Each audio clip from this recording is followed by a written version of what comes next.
Pag-usapan pa natin ang sagot ni Pangulong Bongbong Marcos sa iba't ibang issue kasama si mobile journalist Julie Baiza. Julie, may plano bang mag-field trip ni Pangulong Bongbong Marcos dito sa kulungan ni Mary Jane Veloso? Pops, ngayon wala pang binanggit ang Pangulo, no? Kung dadalawin nga, natanong na rin before kung makikipag-meeting ba siya o bibisitahin niya nung dumating.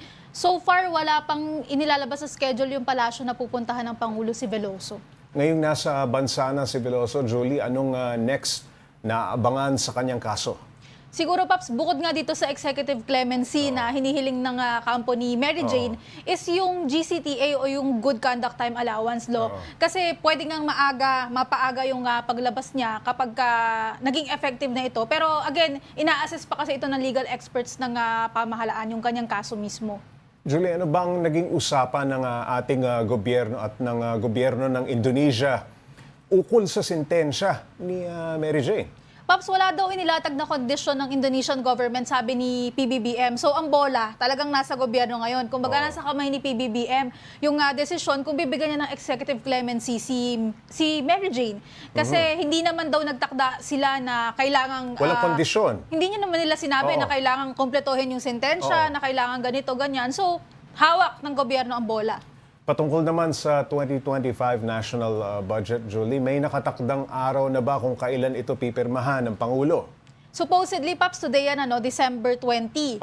Kaya nga lang, since minove nila, pinagpaliban para nga sa ginagawang assessment, sabi ng Pangulo, hindi pa daw niya masabi kung kailan yung eksaktong petsa. Kasi very fluid pa daw eh. Hindi pa nila alam kung kailan matatapos yung ginagawang assessment.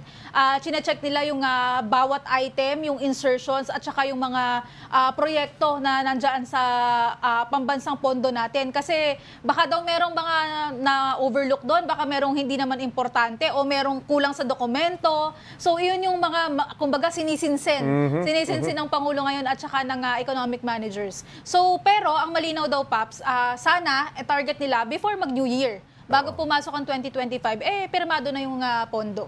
Isa pang controversial ngayon, Julie, ang rekomendasyon ng Quad Committee.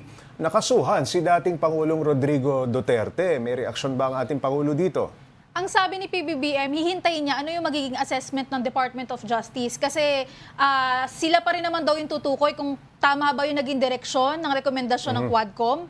Kung ito ba yung mga dapat talagang susunod na hakbang at kung may sasampahan o ifa-file na mga kaso. So, iniiwan niya yung desisyon sa DOJ at saka kapag meron na silang resulta ng may rekomendasyon na yung DOJ at saka palang kikilos ang Pangulo. Isa pang issue yung sinampang ikatlong impeachment complaint kay VP Sara Duterte. May nasabi ba ang Pangulo tungkol dyan? So far, Paps, O tikom pa rin? Tikom pa rin. So far, wala pa rin sinasabi ang Pangulo, no? Hindi rin kasi, ayun nga, hindi na sumagot after nung nilabas niyang video message eh. Kumbaga parang pinapalipas na yung ganitong issue. Sa papalapit na Pasko, Julie, may plano bang aktibidad ang ating Pangulo? Aakyat daw siya, Paps, ng Baguio at saka ng Ilocos ng morning. Yung little break daw na meron siya gagamitin sa pagbabasa ng libro. Pero babalik Anong libro? daw. Nako, hindi sinabi ng libro. Marami raw siyang libro pa na nakalinyang basahin. Pero Catching up on reading, sabi niya. Yun ang sabi. Pero pagbabalik din siya mismong araw ng Pasko kasi mahirap daw na malayo, baka may biglang mangyari.